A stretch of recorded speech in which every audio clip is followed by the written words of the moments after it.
Welcome.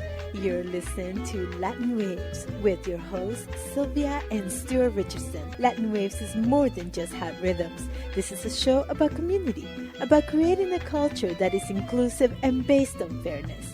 Because everyone deserves dignity, respect, and has something to contribute. A new world is possible, and it all starts with us. Online, I have Bruce Gagnon. He is the coordinator of the Global Network Against Weapons and Nuclear Power in Space. He was co-founder of the Global Network when it was created in 1992.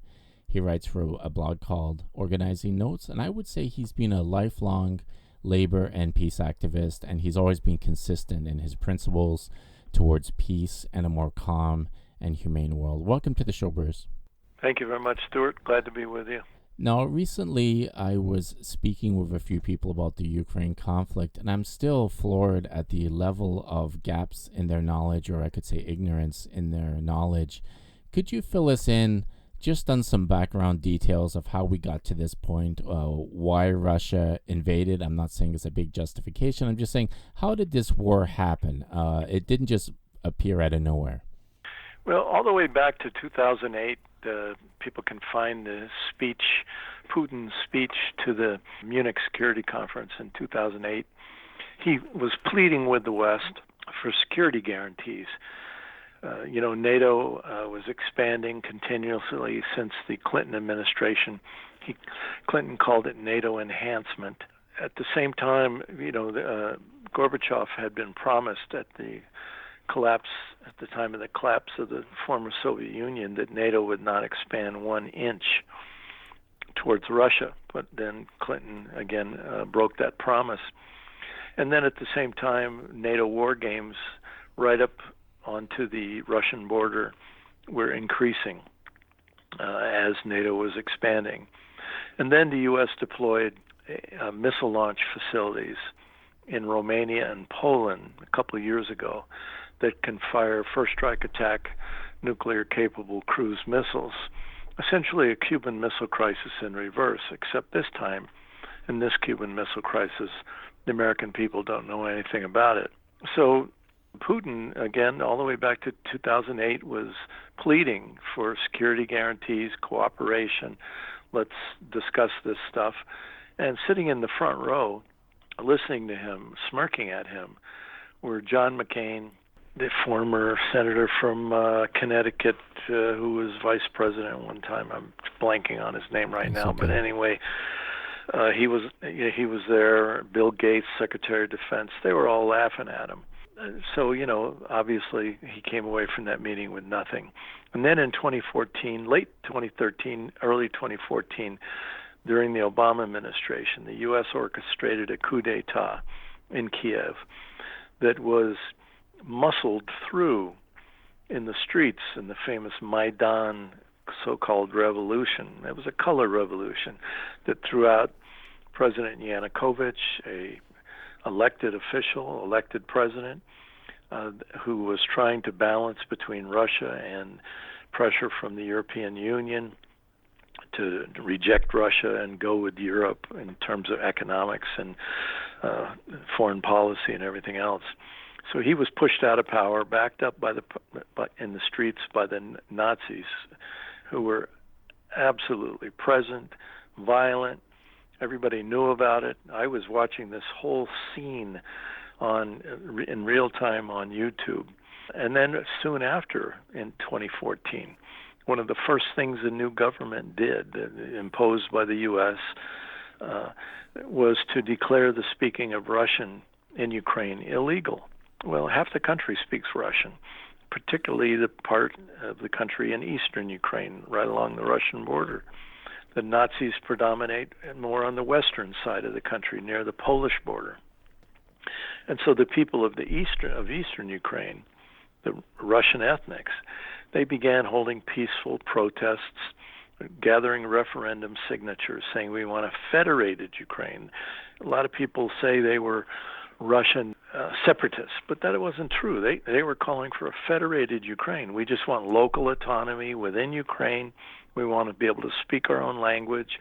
We want to be able to elect our own local officials rather than have them appointed by Kiev.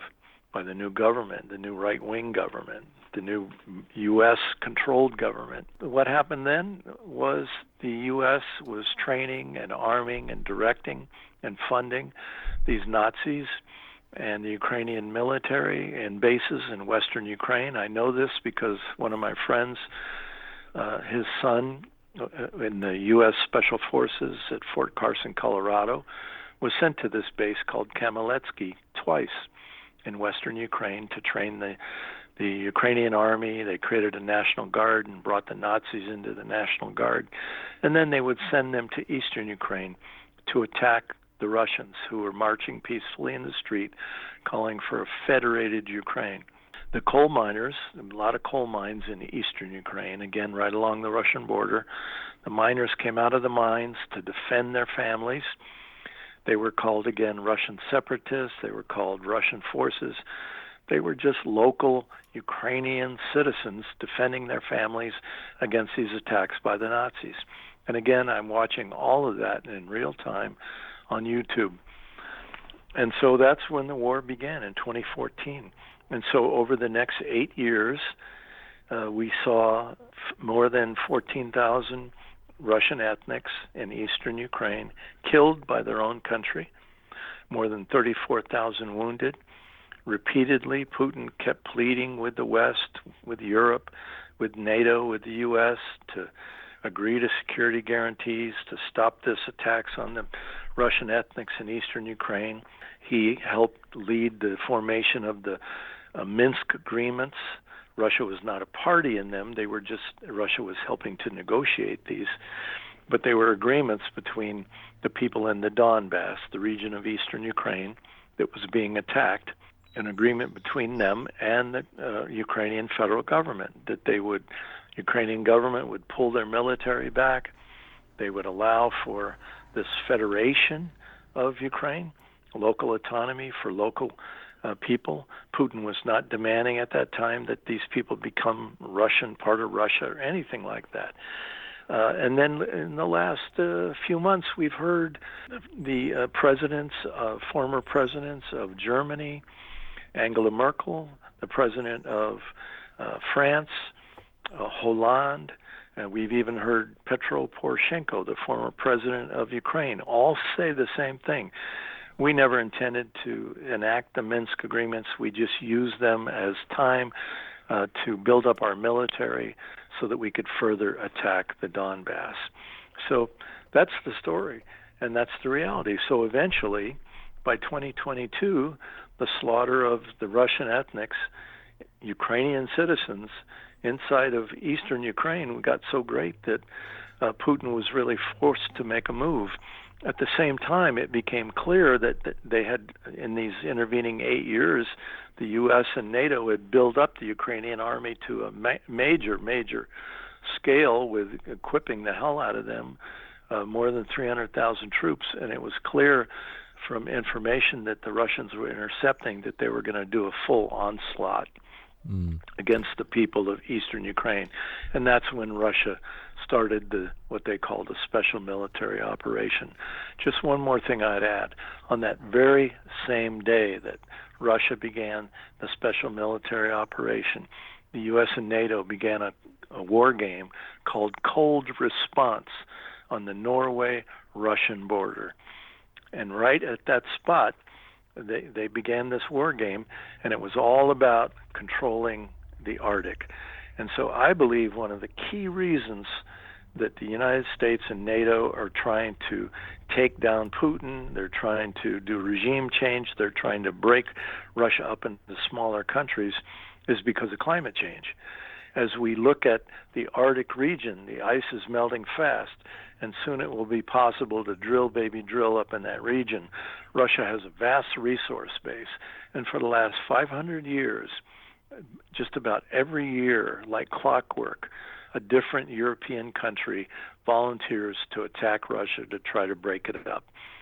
Sweden, France, Germany twice, and now it's the U.S. leading the fight.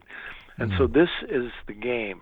Break Russia up, take control of their vast resource base, but blame it all on Putin. This is information that is not in the mainstream narrative. Now, you were inside Ukraine. You had firsthand witness to what's happening in Ukraine. Can you talk a little bit about who are they fighting? What happened in Odessa in 2014? And because we know Putin is no angel, but also the opposite side is no symbol of goodness either. Well, in 2014, soon after the coup, again, remember that I said that people were collecting signatures and having peaceful protests. Well, in the city of Odessa, local people were in a park called Kulikova Field, and right next to the park is the Trades Union Hall. So it's a very big place where a lot of people walk through the park and everything. So it's a good place to what we call table. They set up tents and with tables inside, and they're collecting signatures for referendum. We want a federated Ukraine. We want to be able to speak Russian. And so they were attacked by Nazis, the Azov Battalion, Right Sector. They were bussed and sent in on trains from all over the country.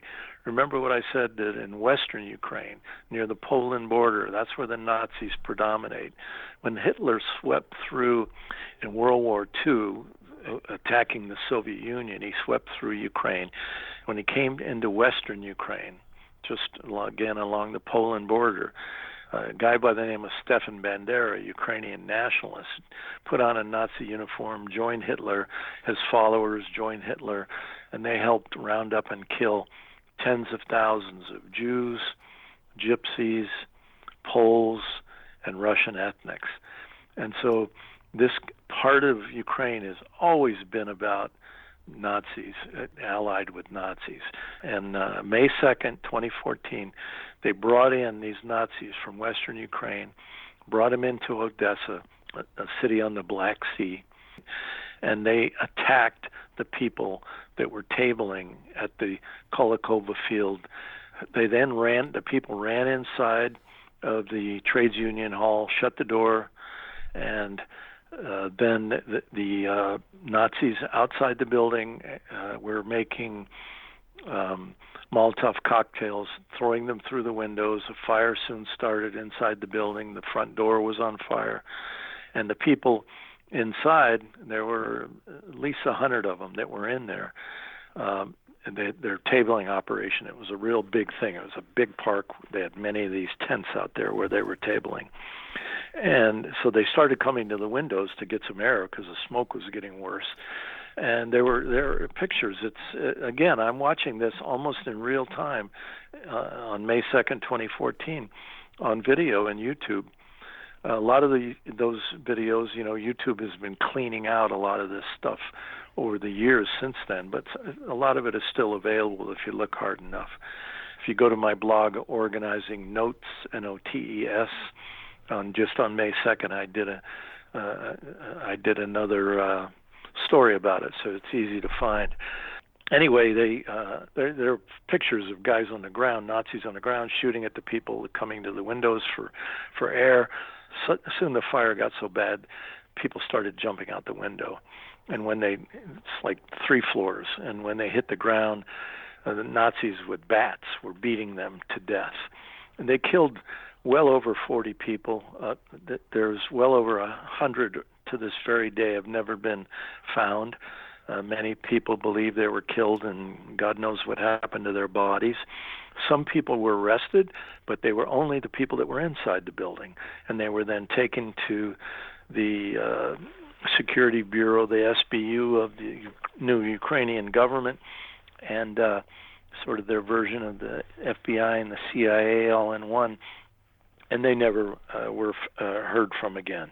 Mm-hmm. And so the mothers of these people began a organization, and they began appealing to the world to call for an international investigation. Again, nobody's ever been prosecuted for these crimes, even though there's voluminous video coverage of who was doing what to whom. So in 2016, the mothers put out a call around the world. Please send people, people from around the world, come here. We're going to go to the building. We're going to pray. We're going to have a ceremony. We're going to ask for an international investigation. So 3 of us from the United States went, myself being one of them. We got there. We're having lunch with the mothers in a hotel. In just a few minutes, we're then going to be going to the building for this ceremony, this memorial ceremony. Someone came and said, we've got to go now. We hadn't even hardly started eating yet. We've got to jump on the bus and go now because the Nazis, the Azov Battalion, are cordoning off the area in front of the Trades Union Hall. We jumped on the bus. We're driving there. Just as we approached the Trades Union Hall, Nazis were throwing rocks at the bus. We got off, and the entire area around the Kolokova Field, the park, and the Trades Union Hall was roped off, and the Azov Battalion was standing there with machine guns and would not let. It was like 1,000 people had come to this memorial service led by these mothers. They would not let them go near the building. I saw it. I was there. I experienced it. I've seen the Nazis in real life, in real time. This is the reality of it. And so every year since then, there's a big effort around the world to remind people about May 2nd, 2014, this crime. I have to say that, a lot of people don't really understand how much the Russians suffered during World War II at the hands of the Nazis. The Soviet Union, Soviet citizens, 27 million of them were killed during World War II by the Nazis. So Russians know about the Nazis. You don't have to convince them of the reality of it. And they're not going there again. They're not going to allow it again. And so when the United States imposes a regime in Kiev in 2014, this coup that is backed up by Nazis, Russia is clear about what's happening here. They're clear about it, and they're not going to stand for it. And so they're going to stand up against it. And if they have to do it alone, they're going to do it. That's the story. The mainstream narrative, Bruce, some crimes are very visible, other crimes are invisible, and this is not something that's talked about at all in the mainstream media. We never talk about Yemen, we never talk about Palestine, but these independent voices are speaking up, and it is absolutely horrific. Since this invasion started, thousands of innocent Ukrainians have been killed, thousands of Russians are dying. The West can't send enough money and weapons into Ukraine despite their domestic needs, which are huge. And yet, where is the U.S. peace movement? I see a European. I'm starting to see countries backlash against NATO. But in the States, are we party before principles? Where's our peace movement? Is it because they're Democrats? It's a noble war? I imagine if this was Trump or Bush, people would be on the streets. Where do we go from here? Well, first of all, let me say I think you're absolutely right. If this was a Republican administration doing this very same thing today, sending weapons, U.S. has already sent $140 billion, that's with a B, $140 billion. The U.S. blew up the Nord Stream pipeline that was going to deliver. It had not been turned on yet officially, but it was all finished. It was going to deliver natural gas from Russia to northern Germany. Germany would then distribute it throughout Europe. Biden blew it up. Pulitzer Prize journalist Seymour Hersh wrote a story about it, and it got ignored by the mainstream media. But anyway, here in Maine, where I live, just like most of the rest of the country, the peace movement is extremely divided. We see major national groups with chapters in the state of Maine will not go near this issue. They will not discuss it whatsoever.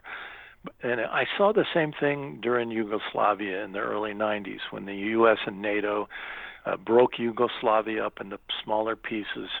The United States bombed the living hell out of Belgrade, would use depleted uranium weapons at the time. Bill Clinton was in office. I was an organizer in Florida at the time in the peace movement. Couldn't get people to come out on the streets and protest. But when George W. Bush was president, or when Donald Trump was president, then it was easy to get quote-unquote Democrats, loyal Democrats, to come out on the street and protest anything that those presidents did.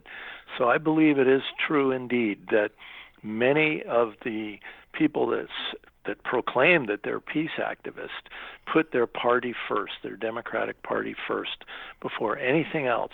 And when their party's in power, they stand back and they let their party do whatever they want, because to them the most important thing is to ensure the domination of their party. But I want to ask this question. Every war that the United States has been in the last 20, 30 years has been about resources, right? Oil, natural gas, et cetera, et cetera. Can't we see that this is just one more resource war? The United States is trying to take the resources of Russia, and it's using Ukraine as a tool, as a proxy, as a weapon against Russia. Don't people see that clearly? Absolutely. And are we willing to risk nuclear annihilation over a tiny strip of land in eastern Ukraine that's mostly Russian, pro-Russian speaking people?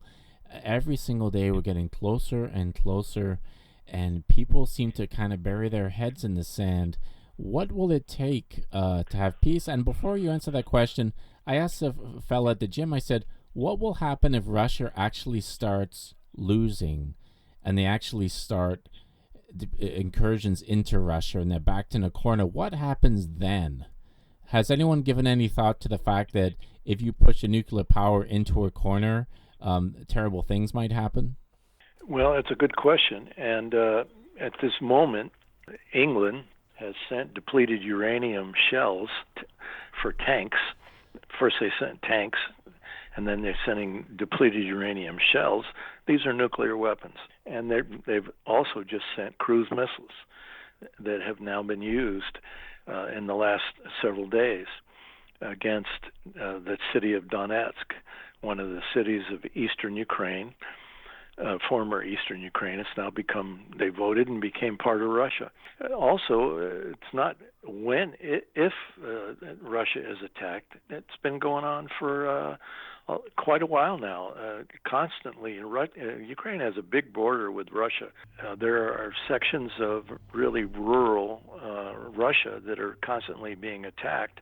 Ukraine sends in reconnaissance terrorist teams. Basically, they go in and they blow up things inside of these very rural parts of Russia, killing people, blowing up various targets, not military targets at all, but civilian targets. And then just in the last week or so, 2 drones were sent to attack the Kremlin. Russia shot them out of the sky. So these attacks are already underway. But at some point in time, yes, it's a legitimate question to ask. Does Russia finally say, it's the United States, it's the UK, it's Germany, etc., that are providing these guys, these Ukrainian terrorists, all of these weapons? At what point does Russia say, we're going to have to really hit the source of this terrorism that's coming at our country? Absolutely. And every day, think about one mistake, one disgruntled pilot, one soldier who looks at all those weapons lined up in the Polish border and decides enough's enough. We're going to go further. And, there's big nuclear power plants all over Europe that are easy targets. There's all kinds of chaos that can unfold. And this is a very dangerous game. Make your pitch for peace for the people who think that there should be no compromise, the people who think that we're going to defeat Russia. After 20 years in Afghanistan, look what happened. They really think we're going to be defeating Russia. What is the best route for peace? Is it both sides giving up something? What is your pitch to peace for the people who are still on the fence? Well, first of all, I want to say, when my country is has already sent $140 billion to Ukraine. Seymour Hersh, in another story he did recently, he said that Zelensky and his cronies have already raked off $400 million off that into their own pockets. That's pretty amazing. But we have big problems in our country, as Canada does, as well as all the European countries do right now. And they're wasting all of this money that should be going to deal with our own internal problems. So that's number one. And number two, Yeah, I've been a peace activist since I was in the Air Force during the Vietnam War. That's where I became a peace activist. And I've been one, that was 1971. So I've been one ever since. And, I'm an American citizen. And so I first look at what is my country doing. And it's what I do every day. It's what I know. I know everything the United States is doing practically all over this planet, and it's not good. And so I have an obligation as an American citizen to stand up against what my own government is doing. And I think it's the same for Canadians or Germans or anybody else. Look at what your own country is doing and call them out on it. But I think one of the problems we have is getting around the mainstream lies, the mainstream narratives, the corporate narratives. I mean, don't we know that the corporate media is linked to the military-industrial complex, to Wall Street? They only trot out the stories that benefit those corrupt entities. So we've got to get people looking at alternative news. One really good source is Consortium News. It's a really good website with excellent journalism.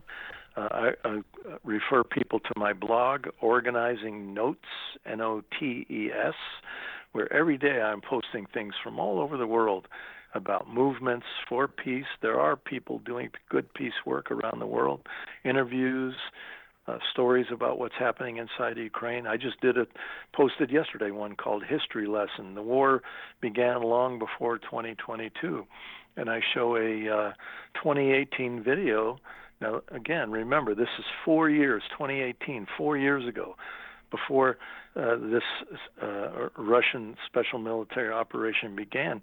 And it's a video about people being shelled in the Donbass by the Ukrainian government. So go and take a look at that yourself and see for yourself what the story is. So, let's don't be intellectually lazy and just swallow the lies that come from the corporate media. Let's go and find the truth.